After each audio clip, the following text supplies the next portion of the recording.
Glória a Deus. Paz seja convosco, igreja viva. Aleluia. Louvado seja Deus. Abra sua Bíblia, Provérbios capítulo 11, versículo de número 11. Provérbios capítulo 11, versículo 11. Glória a Deus. Hoje nós não podemos deixar de orar, de clamar pela nossa nação, mas é importante que façamos isso com entendimento. É importante que façamos isso compreendendo o plano e o projeto de Deus. Provérbios capítulo 11, versículo 11, você encontrou? Glória a Deus. Então diz assim a palavra do Senhor: pela bênção dos justos a cidade prospera, mas pela boca dos ímpios é destruída. Pela bênção dos justos a cidade prospera, mas pela boca dos ímpios é destruída. Oremos. Pai amado, Pai querido, no nome de Jesus, nós louvamos ao Senhor por estarmos aqui na tua casa, aprendendo mais a tua palavra. Desde já, meu Pai, nós declaramos que o Senhor tem a liberdade para falar em nossos corações, trazendo, meu Pai, luz para o nosso caminho, pois assim é a tua palavra, lâmpada para os nossos pés e luz para o nosso caminho. Senhor, em nome de Jesus, que o Senhor possa estar nos guiando pelo caminho da justiça, por amor do teu nome, em nome de Jesus. Amém. Graças a Deus. Aleluia. Glória a Jesus. Você pode assentar-se, pode ficar à vontade. Glória a Deus. Amados, nós estamos há poucos dias de uma tomada de decisão muito importante na nossa nação.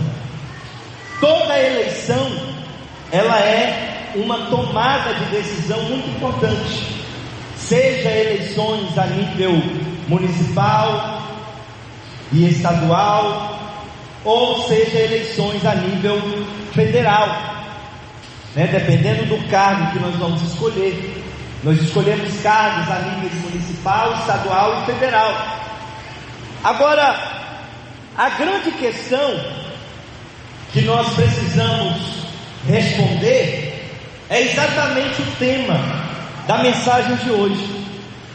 Votar é uma atitude cristã ou é uma atitude cidadã?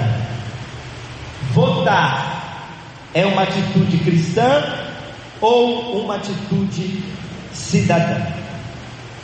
Vamos ver o que a palavra de Deus nos fala a respeito deste assunto. Qual é a resposta que a palavra de Deus nos dá para essa pergunta? Ora, irmãos, ao ver o apoio da igreja, de determinados pastores, falando e defendendo determinados candidatos ou determinadas candidaturas, muita gente pergunta o porquê da igreja se envolver com essas questões. Muita gente fala sobre isso. Mas o pastor tem que cuidar da fé das pessoas, Inclusive tem até candidato que fala isso por aí. Mas o pastor não tem que se meter em política, mas a igreja tem que ficar no lugar dela, a igreja não tem que se misturar com política, Uma das coisas que aconteceu e não foi benéfica foi a junção entre igreja e Estado, e aí as pessoas começam a falar várias situações, e muitas vezes até baseando-se em alguns casos frustrados, em alguns casos que não deram certo. Mas, irmãos, como alguém que tem a responsabilidade de ensinar o que é bíblico, eu me sinto na responsabilidade de esclarecer para você o que a Bíblia fala sobre o assunto e o que de fato acontece. É claro que quando nós trazemos um ensinamento como esse, às vezes tem pessoas que acham que a gente está afrontando alguém, acham que a gente está dando algum tipo de indireta, ou desrespeitando pessoas que pensam de maneira contrária. É claro que tem pessoas que pensam diferente, mas a dúvida de alguns podem ser a dúvida de muitos. Muitas pessoas de fato não conhecem o que de verdade a Bíblia fala sobre qual é o comportamento que devemos ter, qual é a atitude que devemos ter, o que de fato a Bíblia orienta a respeito do assunto. E independentemente se uma pessoa ela vai crer na palavra pregada nessa noite, nesse culto, ou se ela tem uma opinião contrária, vamos lembrar que a regra de fé para o cristão é a Bíblia. Então, não vai importar a minha opinião ou a opinião de qualquer outra pessoa. O que vai importar é aquilo que a Bíblia fala a respeito do assunto. Então vamos lá. Eu já falei isso aqui outro dia, mas vale a pena a gente refrescar a nossa memória. Que uma das definições da política é a manifestação de uma ideologia representativa de uma comunidade. Ou seja, a política ela é feita através de representatividade. Cada segmento da sociedade busca ser representado através da política. Ou, como diz, no dia a dia, cada segmento da sociedade deseja ter a sua fatia do bolo. Então veja, a política, na sua essência, ela é saudável. O problema é que muitas vezes tem gente que diz que não suporta política ou que não gosta de política, é porque confunde a prática saudável da política com a chamada politicagem. Estamos tão acostumados a ver a desonestidade, a ver as promessas não cumpridas, a ver pessoas sem caráter. Estamos tão acostumados a ver o toma lá da cá, a velha politicagem, e às vezes a gente acaba colocando tudo no mesmo saco e achando que tudo é farinha, quando na verdade não é bem assim. A política, ela faz parte das relações humanas, e ela acontece dessa maneira, através da representatividade. Então cada segmento da sociedade vai buscar ser representado, representar os seus ideais políticos, as suas aspirações, o seu desejo de conquista, através dos seus candidatos e dos seus representantes políticos. Se é assim, então logo, se os meus ideais são cristãos, se a minha conduta de vida se baseia naquilo que a palavra de Deus diz, então seria completamente incoerente votar em alguém que é contra estes princípios.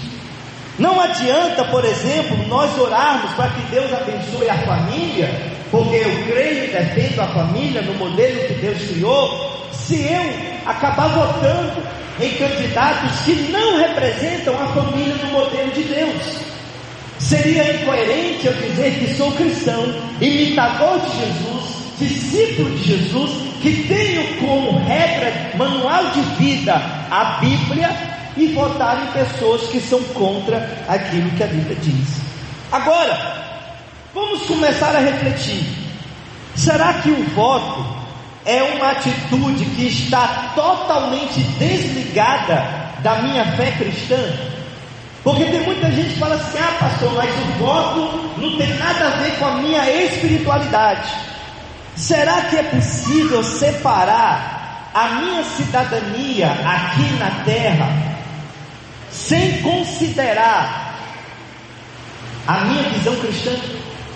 Será que eu posso exercer a minha cidadania nessa terra como cidadão brasileiro, totalmente separado da minha conduta cristã, do meu entendimento cristão?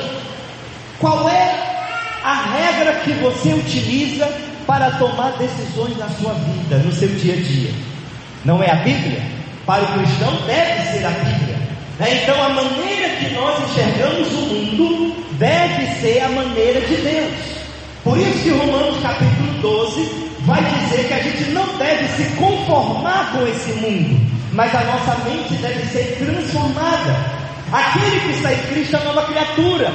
As coisas velhas se passaram, a maneira velha de pensar já passou. Eu não posso mais pensar como o mundo pensa. Agora eu tenho que pensar, eu tenho que enxergar o mundo da maneira de Deus.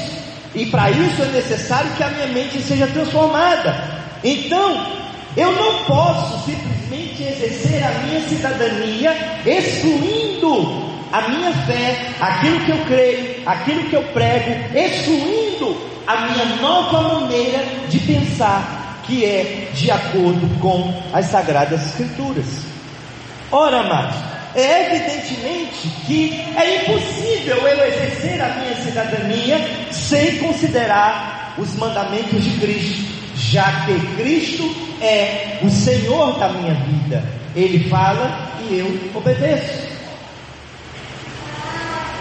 Essa prática de separar aquilo que é santo daquilo que é secular é o que tem fabricado cristãos nominais, ou seja, aquele crente só de nome.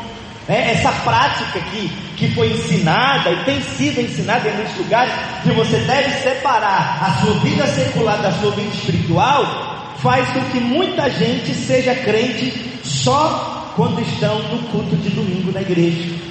E quando saem da igreja, eles não levam em consideração os ensinamentos de Cristo, não praticam a palavra do Evangelho que lhes é ensinada, que lhes é pregada, nas questões do seu dia a dia, seja na família, seja no trabalho, seja na carreira estudantil e acadêmica, seja no casamento, ou até mesmo também nas questões de política e cidadania. Ora, irmãos, nós começamos a ver então pessoas que estão dentro da igreja no domingo, estão dizendo ser discípulos de Jesus, mas contradizem aquilo que eles dizem crer com as suas atitudes. Ele diz que crê, mas ele não tem nenhuma atitude que comprova aquilo que ele crê. E o que a Bíblia nos ensina sobre isso? A Bíblia nos fala muita coisa sobre política. A gente poderia fazer inclusive um seminário, a gente poderia ficar aqui vários dias falando sobre isso. Afinal, a Bíblia é nossa regra de conduta. A Bíblia não é um conjunto de pensamentos, não é um conjunto de filosofias ou tratados políticos. A Bíblia é a nossa regra de fé. Então, em primeiro lugar, o que a Bíblia fala sobre isso? Nós somos orientados biblicamente a orar pelos governantes. Em 1 Timóteo capítulo 2, do verso 1 ao 3 diz: antes de tudo, recomendo que se façam súplicas, orações, intercessões e ações de graças por todos os homens, pelos governantes e por todos os que exercem autoridade, para que tenhamos uma vida tranquila e pacífica, com toda piedade e dignidade, pois isto é bom e agradável perante Deus, nosso Senhor. Olha a orientação bíblica. Se você quer ter uma vida abençoada, se você quer ter uma vida pacífica, se você quer ter paz, olha o que a Bíblia fala: ore pelos seus governantes.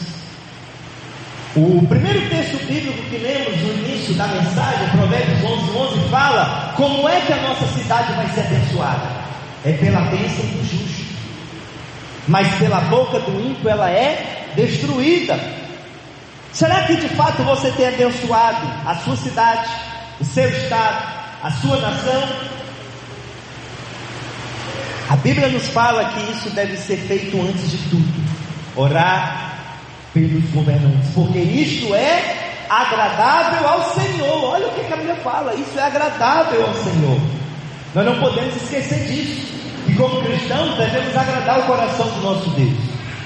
Em segundo lugar, quando nós começamos a estudar sobre intercessão e batalha espiritual na Bíblia, Quando nós começamos a estudar sobre conquistas de cidades, conquistas de território, sobre mapeamento espiritual, que tudo isso faz parte do assunto intercessão e batalha espiritual, nós vamos encontrar Efésios capítulo 6, versículo 12, que diz que existem demônios chamados de principados. O que são esses demônios que a Bíblia fala que são chamados de principados? Veja que Efésios 6,12 diz que a nossa guerra não é contra pessoas.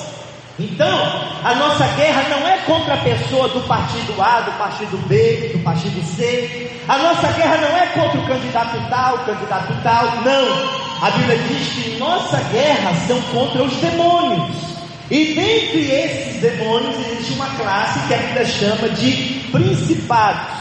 E quem são esses demônios? A palavra principado vem de príncipe. São demônios que agem no governo das nações. Então veja como isso é muito sério. Existe uma classe, uma categoria, um tipo de demônios que são designados para agir especificamente no governo das nações. Olha que coisa interessante. Daniel, capítulo 10, versículo 13 e versículo 20, mostra isso de uma maneira muito clara. Olha o que diz o texto bíblico. Mas durante 21 dias, o poderoso espírito mau que governa o reino da Pérsia opôs-se-me. Então Miguel, um dos chefes do exército celestial, veio apoiar-me e consegui romper os espíritos dominadores da Pérsia. Então, quando regressar, enfrentarei de novo o principado da Pérsia e depois dele o principado da Grécia.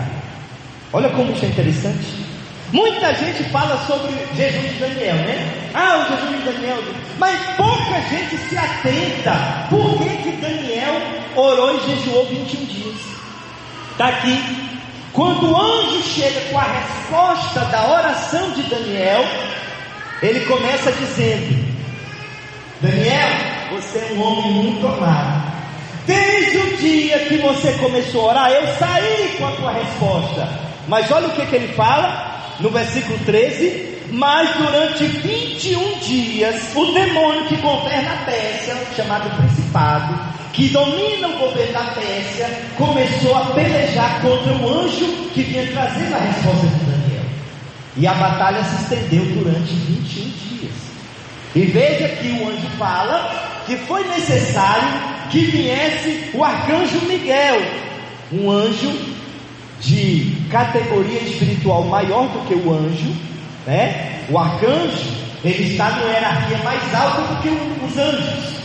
Então, esse anjo foi socorrido pelo arcanjo, para que ele pudesse romper, vencer o principado da Pérsia e chegar com a resposta de Daniel. E veja que o anjo ainda fala no versículo 20: olha, quando eu sair daqui, que eu terminar de falar de você, eu vou ter que enfrentar de novo o principado da Pérsia, e ele ainda chamou o principado da Grécia junto. Olha para você ver como é claro que existem demônios que operam no governo das nações. Deuteronômio capítulo 32, versículo 8, fala o seguinte: que quando Deus repartiu o mundo entre as nações, deu a cada uma delas um anjo vigilante, ou um anjo guardião. Olha só, ainda quando Deus estava criando as nações, Ele colocou um anjo para guardar cada nação.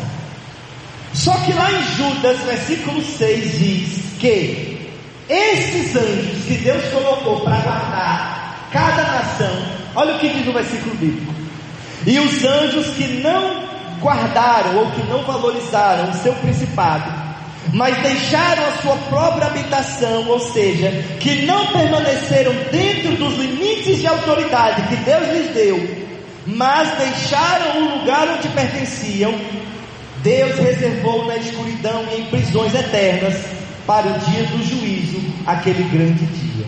Olha o que Judas está falando claramente: que esses anjos que deveriam abençoar as nações, guardar as nações, eles extrapolaram o limite de autoridade que Deus deu para eles, ou seja, eles se rebelaram contra Deus. Então, os anjos que Deus tinha colocado para abençoar as nações, agora são demônios, que a Bíblia chama de principados. Demônios que se rebelaram contra Deus e que estão aguardando severo juízo contra eles, porque eles não valorizaram a autoridade que Deus colocou sobre eles, para abençoar as nações, mas eles se rebelaram. Então aqui a Bíblia está claramente mostrando para nós, de novo, que existem demônios que eram anjos, que deveriam abençoar as nações, mas se rebelaram contra Deus e viraram demônios, que a Bíblia chama agora de principados. Terceiro lugar, Satanás declara que ele tem o domínio dos governos deste mundo. Onde é que está isso, pastor? Lá em Lucas capítulo 4, versículos 5 e 6. Ou seja, ele domina onde a igreja se ausenta. Onde não há luz, as trevas dominam. Eu vou ler o texto bíblico para você ver, de Lucas capítulo 5, ou capítulo 4, versículos 5 e 6 diz: o diabo levou Jesus ao alto monte, mostrou-lhe no momento todos os reinos do mundo, e disse-lhe o diabo: dar-te-ei toda esta autoridade e a glória desses reinos, pois a mim me foi dado e eu dou a quem eu quiser. Olha Satanás declarando claramente que ele governa os reinos, ele tem domínio sobre os governos das nações da terra. E ele diz: porque a mim me foi dado. Onde que o diabo tomou autoridade sobre o domínio, sobre o governo das nações? Lá no Éden, quando Deus colocou o ser humano para governar sobre a terra, e o ser humano sendo tentado, dá espaço para o pecado, o diabo agora toma a autoridade dos reinos da terra, dos governos da terra. Ora, irmãos, por esses simples textos bíblicos que nós acabamos de ler, não precisa falar muita coisa, não precisa forçar a barra, para a gente entender que o voto não é somente uma atitude cidadã, mas é algo que envolve uma verdadeira guerra pelo domínio das nações da terra. Olha como isso é sério. Claramente a Bíblia fala e nos mostra que o voto ele não é só uma atitude cidadã.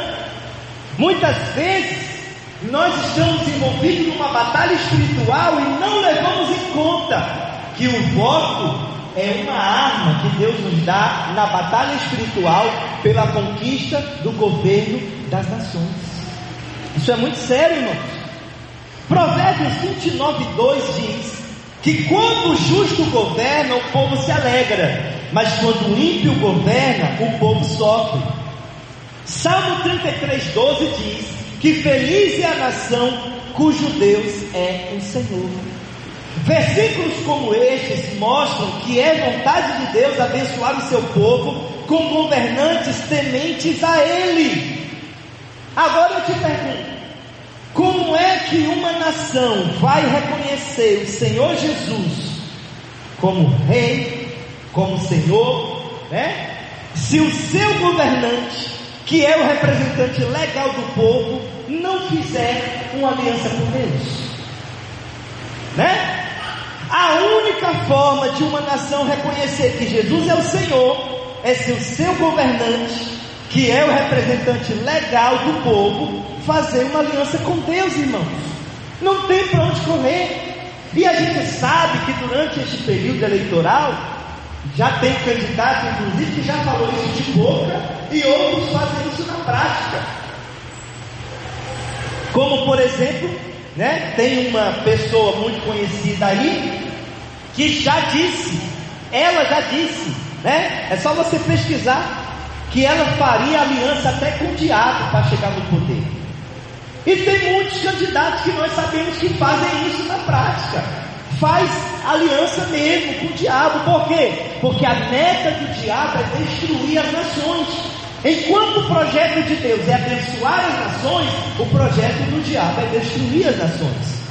Jesus, quando ele ressuscita, ele declara lá em Mateus 28:18, que ele tinha sobre suas mãos, ele tem sobre suas mãos todo o poder e autoridade no céu e na terra.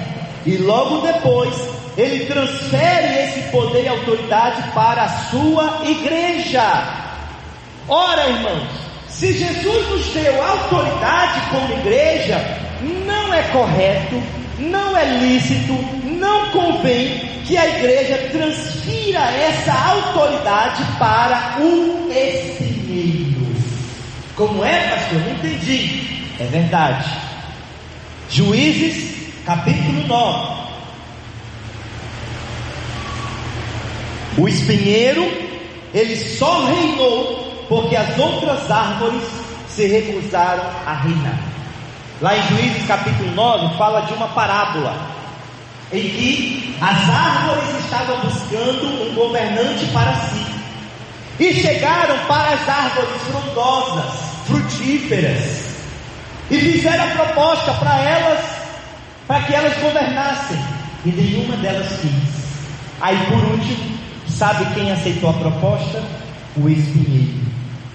Juízes capítulo 9, versículo 14 e 15. Finalmente, todas as árvores disseram ao espinheiro: venha ser o nosso rei. O espinheiro disse às árvores: se querem realmente ungir-me rei sobre vocês, venham abrigar-se debaixo da minha sombra. Do contrário, sairá fogo do espinheiro e consumirá até os cedros do Líbano.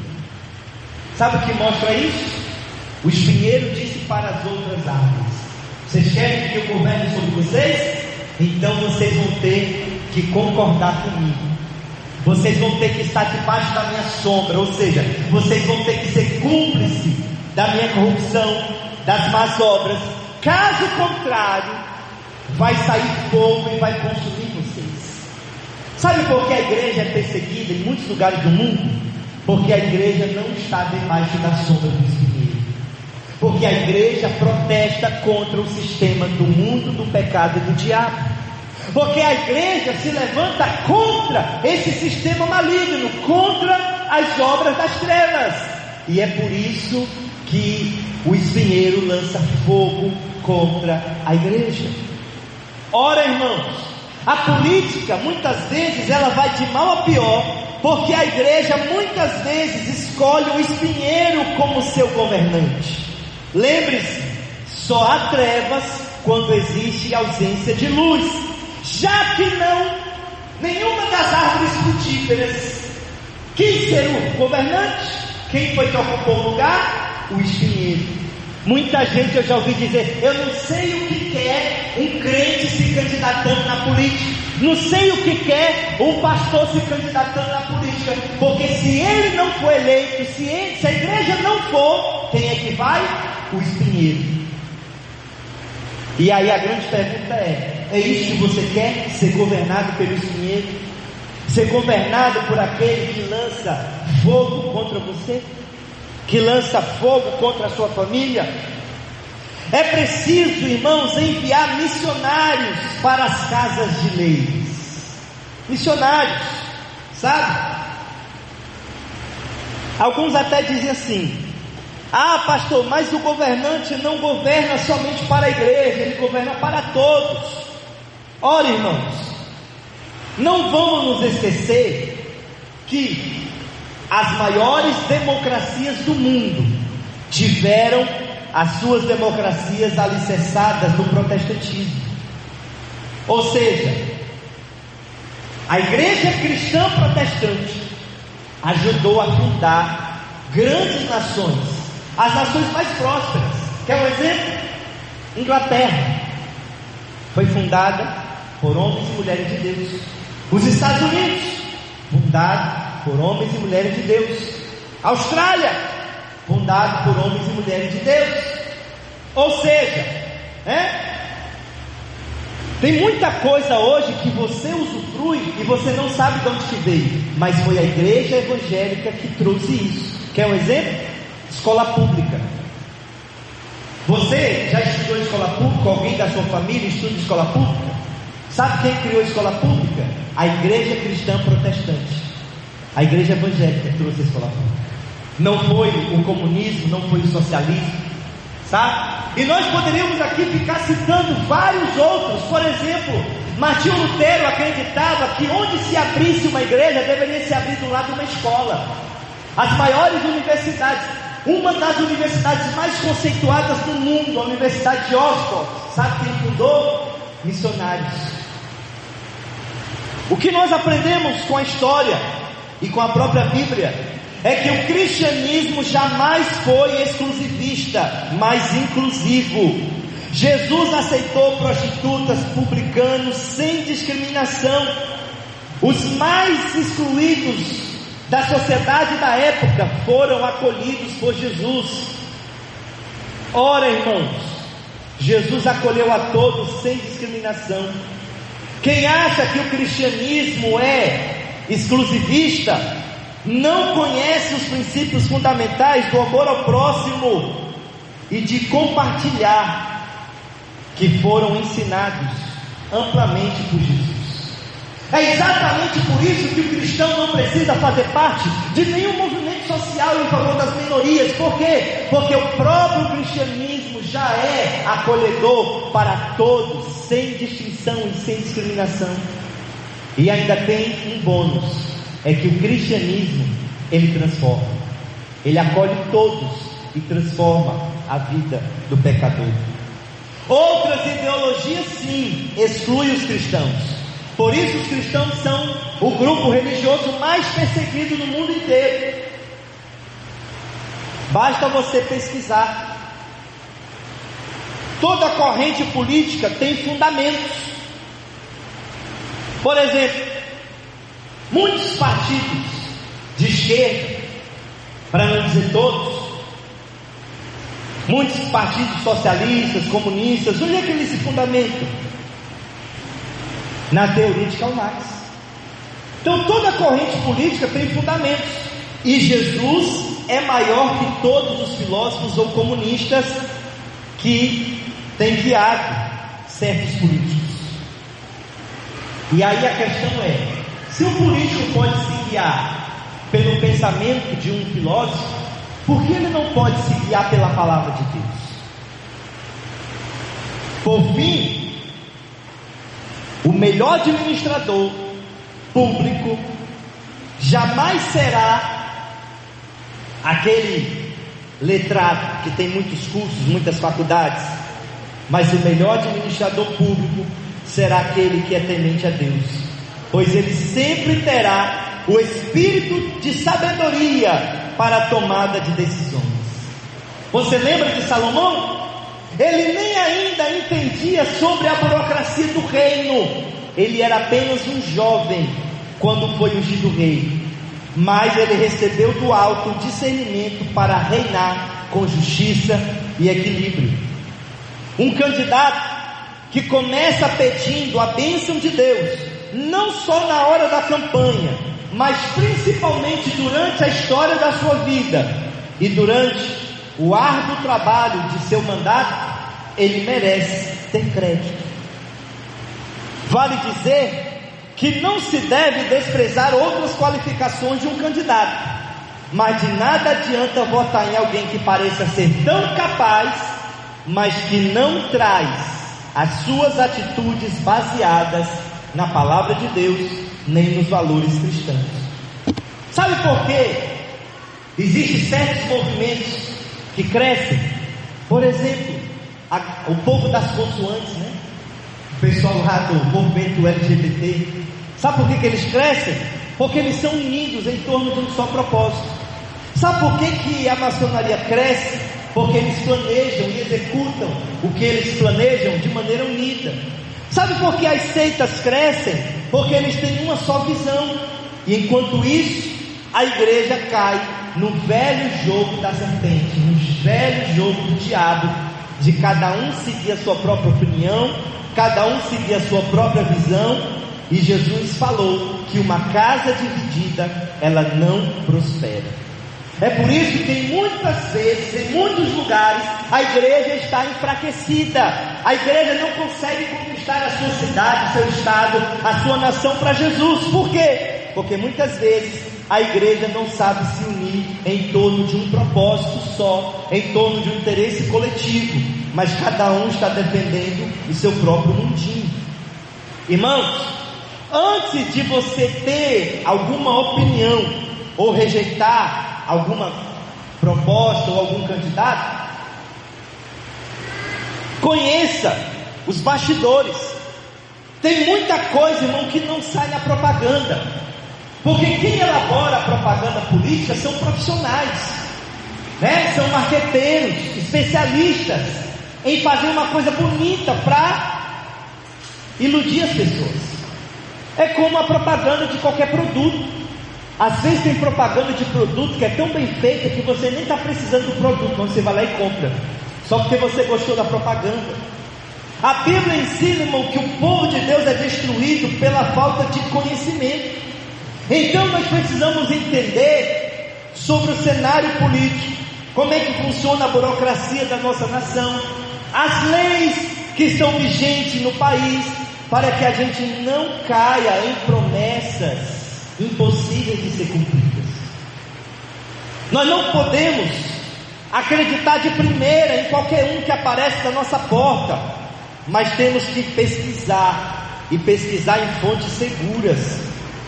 Irmãos, sabemos que os líderes da igreja não são infalíveis, mas nós temos sim líderes na igreja que são homens de Deus experientes, o suficiente para guiar o rebanho com temor e tremor, e antes de tomar decisões, oram e ouvem a Deus. É muito triste quando a gente vê que tem pessoas que não acreditam que Deus pode falar através de sua liderança espiritual, e uma das funções pastorais é dar direção para as ovelhas, e a ovelha não acha o caminho sozinha. É só olhar como é que está, por exemplo, a política de uma maneira geral no país, porque a maioria do povo não sabe votar, porque não se informa direito. As pessoas acreditam em qualquer coisa que dizem a elas. Você já parou para pensar por que quando você vai votar, o que se encontra no meio da rua? Um monte de papelzinho de candidato espalhado, né? Você pensa que aquilo dali foi porque é material que sobrou da campanha? É não. Aquele monte de papelzinho que se acha no meio da rua é colocado ali de propósito. Sabe por quê? Porque os maus políticos sabem que muita gente vai votar sem saber que vai votar, e o primeiro papelzinho que ele acha na rua, ele pega lá e digita na urna, porque as pessoas não se interessam pelo próprio bem do futuro delas. As pessoas não se interessam em saber quem é a pessoa que vai representar ela, e aí depois a pessoa reclama, porque que a verba foi desviada, por que o dinheiro não chegou, por que falta remédio no posto, por que o hospital ficou inacabado, por que demora não sei quantos anos para a pessoa fazer uma cirurgia. Por quê? Porque ela não sabe nem quem ela votou. A maioria das pessoas não se lembra nem qual foi o candidato que ela votou na eleição passada. Faça uma pesquisa, as pessoas não se lembram, as pessoas não acompanham o seu candidato. Queridos, para votar nos candidatos que eu vou votar domingo que vem, eu estou acompanhando ele já fazem mais de 5 anos. Estou acompanhando. Eu não estou acompanhando simplesmente agora que eles vieram pedir voto, não. Porque todo candidato, uma hora dessa, pede voto. Você tem que acompanhar o trabalho. O que nossos líderes na igreja estão fazendo é informando, é esclarecendo, não omitindo e nem mentindo. Basta você ver nas redes sociais. Agora, como alvo do diabo é dividir a igreja, é lógico que ele vai colocar dúvida no coração das pessoas sobre a idoneidade e a real intenção dos pastores que estão trazendo luz àquilo que está oculto nos bastidores da política. Claro que o diabo é o pai da mentira, irmãos, e ele é especialista em enganar, e ele vai colocar exatamente isso. Pode até ter sim maus pastores que vão ganhar dinheiro para defender certos candidatos, mas não são todos. Por isso, temos que pesquisar, se informar. Essa luta ela é compartilhada por grandes líderes nacionais que estão aí. Muitos pastores sérios, eles estão exatamente nessa luta. Por isso eu digo a você de novo: pesquise, se informe. É claro, irmãos, que pastor nenhum pode obrigar ninguém a votar em ninguém, né? O chamado voto de cabresto. Mas vale a pena você considerar a opinião de homens de Deus e unir-se num único propósito, que é o bem-estar da igreja, o bem-estar da família. Pois se a igreja e a família não estiverem bem, a nação jamais estará bem. Olha, você sabia que as nações mais pobres da terra é onde a igreja é mais perseguida? Você sabia que as nações que têm os maiores índices de suicídio é onde as famílias são mais desestruturadas? A base da sociedade é a família, e depois da família é a igreja. Se a família vai mal, a igreja vai mal e a sociedade vai mal. É por isso que nós estamos vendo o que está acontecendo no mundo, irmão, de mal a pior, porque a família vai mal e a igreja vai mal. E a meta do diabo é exatamente essa: destruir a família e paralisar a igreja. Não vamos espiritualizar tudo, mas um cristão precisa ser guiado pelo Espírito Santo em todas as decisões da sua vida. E a única maneira de você ser fiel à visão de seu líder é se ele, aliás, deixa eu refazer aqui a frase, né? A única maneira de você não ser fiel à visão de seu líder espiritual é se ele mandar você pecar, é se ele falar alguma coisa que vai contra a Bíblia. Mas se ele está orientando você, pautado na palavra de Deus, desejando o bem do rebanho, então ele deve ser respeitado e deve ser considerado a opinião do homem de Deus. Precisamos entender o real sentido da palavra aliança. A aliança, ela não tira o seu direito de pensar, mas faz com que o propósito seja maior do que as diferenças. Por isso que a igreja no Brasil inteiro está unida. Hoje é um momento unido, orando, jejuando. Por quê? Porque não é a placa denominacional, não é o partido, mas é o propósito. E qual é o propósito? Que Deus venha sarar a nossa nação, que Deus nos livre de homens e mulheres maus, corruptos, né? Que querem a destruição da família e a paralisação da igreja. Algumas pessoas dizem: ah, pastor, mas isso é o tempo do fim, é assim mesmo. Mas irmãos, enquanto o fim realmente não chega, nós devemos ser luz e não nos conformar com esse mundo. Devemos ser luz. Não é só dizer: ah, o fim está chegando e cruzar os braços. Não, a luz vai incomodar. A luz vai incomodar. Irmãos, para finalizar essa palavra de hoje, antes de nós orarmos, eu quero te dar 10 razões porque cristão vota em cristão. Por que cristão vota em cristão? Em primeiro lugar, porque tudo o que é preciso para os maus prevalecerem é que os bons não façam nada e simplesmente assistam de braços cruzados.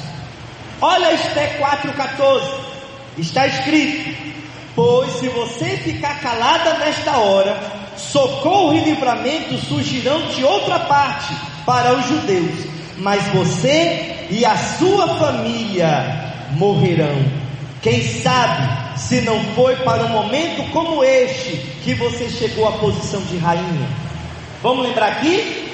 Uma lei decretou a morte dos judeus, e a rainha Esté queria ficar sem fazer nada.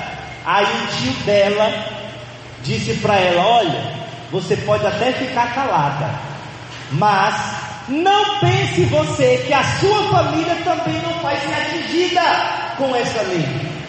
Você pode até, irmão, ficar com medo, não querer questionar: ai pastor, porque o pessoal briga. Você pode até não querer se posicionar, Mas se você se calar hoje, se você não protestar agora contra as obras do inferno, não pense que o inferno não vai tentar também destruir a sua família.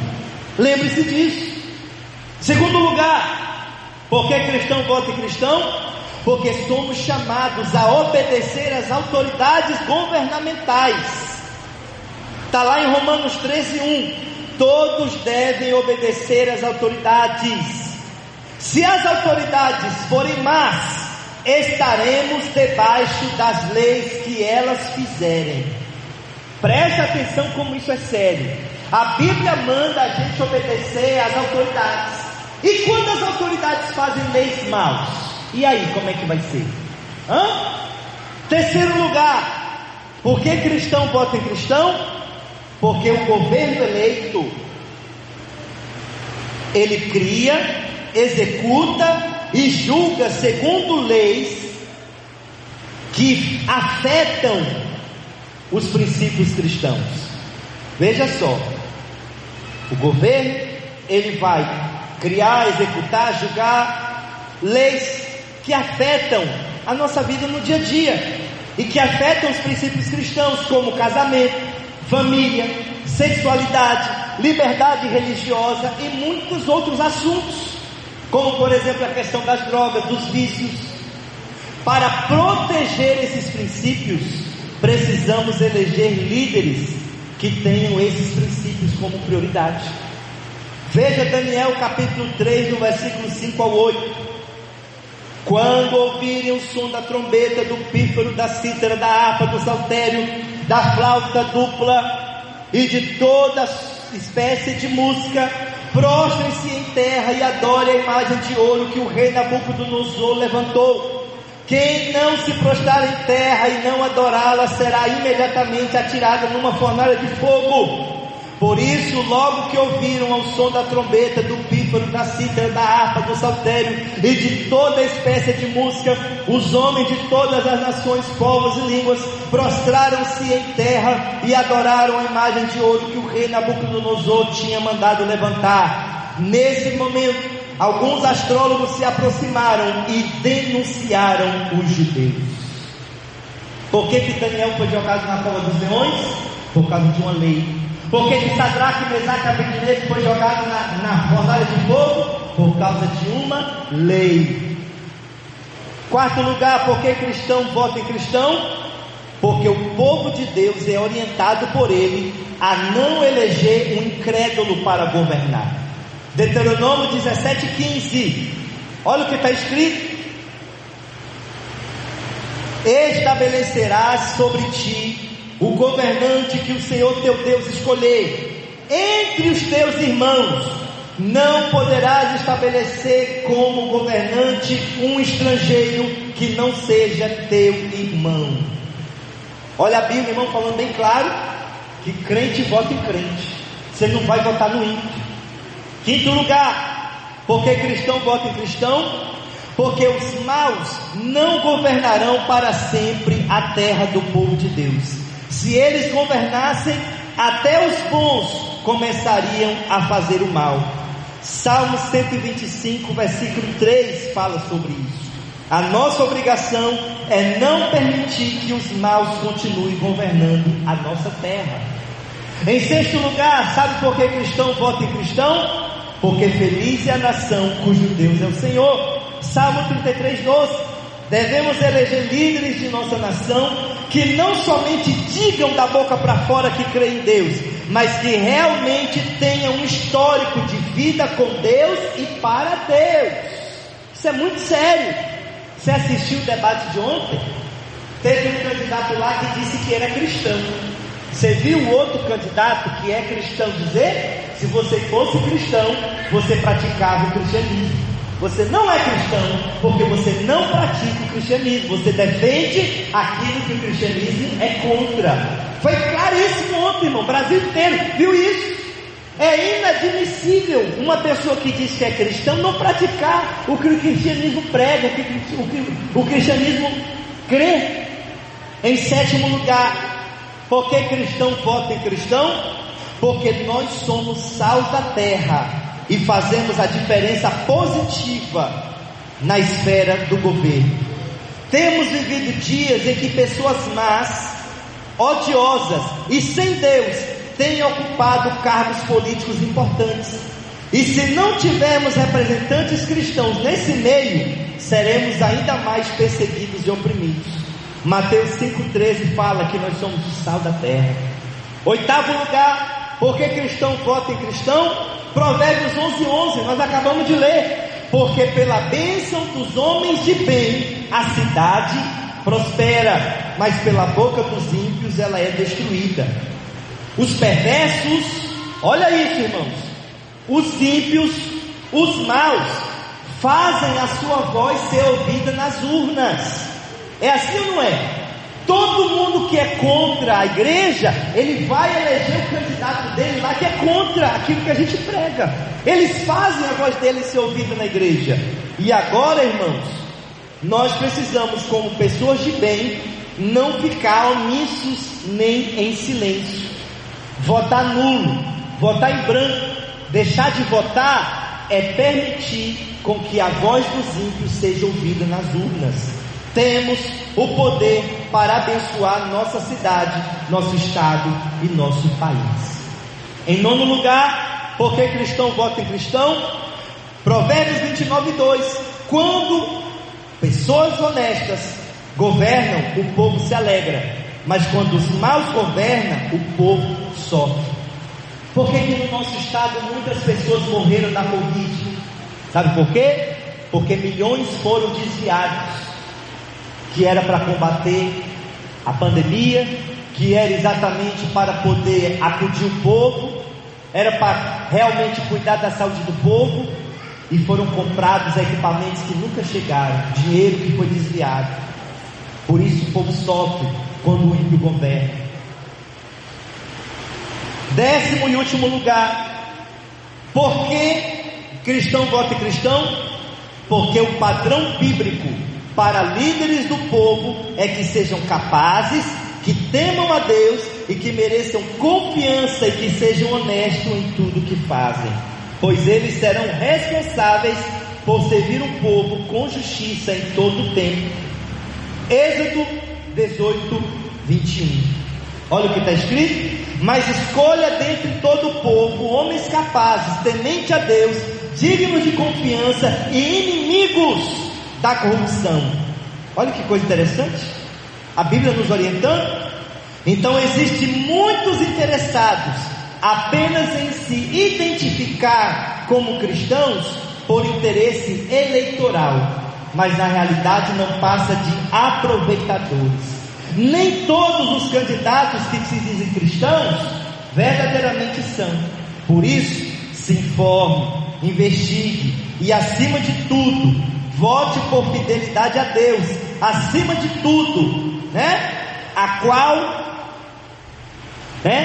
acima de tudo nós devemos ser fiel a Deus e não a uma pessoa ou a um partido. Lembre-se disso. O futuro da nação está nas nossas mãos. Esaú perdeu a bênção porque se vendeu por migalhas, e tem gente perdendo a bênção de Deus porque está se vendendo por migalhas. Vou votar no candidato tal porque me deu R$50. Vou votar no candidato tal porque me deu isso, porque me deu aquilo. Aí depois passa 4, 8, 16 anos na peia, sofrendo com a corrupção, com desvio de verba, com leis que vêm contra nós, e a pessoa não sabe por quê. Mas por quê? Porque se vendeu por migalhas. Não deixe de votar. Veja, votar em branco, votar nulo ou deixar de votar é se excluir do direito de decidir, é fazer calar a voz que poderia fazer a diferença. Deixar de votar, votar branco ou votar nulo, é calar a voz que poderia fazer a diferença. Escute, você já comeu no self-service? Já foi no restaurante que você tem que fazer o seu prato? Escute, vamos dar um exemplo. Que você foi num restaurante self-service, e aí você ficou sentado na mesa, Aí diz para outra pessoa chegar e falar: faça meu prato. Sabe que isso aconteceu agora recente comigo, por incrível que pareça, né? Quando eu viajei para o Maranhão, no meio da estrada, eu parei no restaurante, e aí tinha a opção, né, de eu mesmo fazer meu prato, ir lá pesar, e tinha a opção de fazer o prato feito, e o garçom ia fazer. Aí, né, eu peguei e disse: não, vou deixar o garçom fazer. Aí eu fiquei na mesa, esperando o garçom fazer o meu prato. Sabe o que aconteceu? O garçom trouxe um prato cheio de cebola. Eu não gosto de cebola. Mas eu tinha o direito de reclamar? Não. Por quê? Porque eu tive a oportunidade de ir lá e fazer meu prato, mas eu não fui, eu deixei o outro fazer meu prato. Então, você tem a oportunidade de decidir o futuro do seu estado, da sua nação, da sua cidade, quando você vota. Agora, quando você vota branco, nulo, ou você não vota, você vai ter que comer o prato que o outro fizer para você. E aí você não vai ter o direito de reclamar. Você entendeu, igreja? Então, nós vamos encerrar este momento orando pela nossa nação. Fica de pé no nome de Jesus. Nós vamos orar. Nós vamos orar. Eu espero que essa palavra tenha trazido esclarecimento para você, esclarecimento bíblico. Mais do que votar pela paixão, mais do que idolatrar candidato, porque tem gente que idolatra candidato, né? Irmãos, adore a Deus, né? Mais do que votar pela emoção, use a fé e a razão. Pense antes de você votar, ore, veja o que a Bíblia nos orienta, no nome de Jesus, amém?